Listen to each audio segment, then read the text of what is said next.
कि एग्जाम की नीड को समझना कि हम किस एग्जाम को क्रैक कर रहे हैं। आजकल क्या होता है कि सिलेबस जैसे क्या होता है, बहुत सारे कोचिंग्स, बहुत सारे ऑनलाइन ऑफलाइन इंस्टीट्यूट्स इतने हो गए हैं कि आपको क्या करते हैं कि थोड़ा थोड़ा एक्स्ट्रा पढ़ा देते हैं। जैसे कि इन्होंने मान लीजिए ये टॉपिक छोड़ दिया था, तो दूसरे टीचर ने एक दूसरा टॉपिक पढ़ा दिया, तो स्टूडेंट को लगता है कि अरे ये तो एक्स्ट्रा पढ़ा है। लेकिन आजकल क्या हो रहा है कि इस तरीके से क्या हो रहा है, एग्जाम क्लियर नहीं हो पा रहा, because there is information overdose.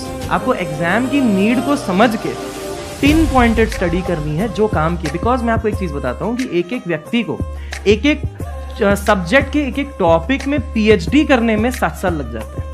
जैसे हम लोग जब आईआईटी बॉम्बे में थे तो वहाँ पे हमारी एक सीनियर थी जो पीएचडी कर रही थी। वो पीएचडी अपनी कंप्लीट की है 8 ईयर्स में।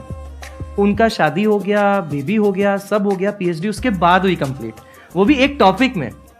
तो इसीलिए हमें उस लेवल पे नहीं जाना है कि हम रिसर्च करें, हमें उस लेवल पे जाना है कि एग्जाम की नीड क्या है, उस नीड को टारगेट करें, पीवाईक्यूज को बार बार देखें, समझें, और फिर ये देखें कि जो हम पढ़ रहे हैं वो पीवाईक्यूज से मैच हो रहा है कि नहीं हो रहा है, कहीं हम इधर उधर तो नहीं जा रहे हैं। क्योंकि आपको एक चीज़ बता देता हूँ कि जिस भी एग्जाम को आप ले लो, गवर्नमेंट के जितने भी एग्जाम्स हैं, आप ये पाओगे कि ज़्यादातर जो क्वेश्चन होते हैं वो पीवाईक्यूज से रिलेटेड होते हैं। मतलब एग्जैक्टली वो नहीं होगा तो उससे रिलेटेड होगा।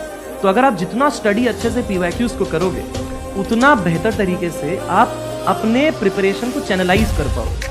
अदरवाइज दिक्कत ये हो जाएगी कि इधर उधर की चीज़ें जब करने में जाते हैं तो टाइम वेस्ट भी होता है, और उसका रिसोर्स मटेरियल फिर खोजेंगे, फिर उसमें फिर टेस्ट वेस्ट देंगे, तो वो सब क्या करेगा, वो रैंक नहीं जनरेट कर पाएगा, वो वेस्टेज ऑफ टाइम है। ठीक है, तो ये बहुत इंपॉर्टेंट है, study the syllabus, study the PYQs before actually studying the subject.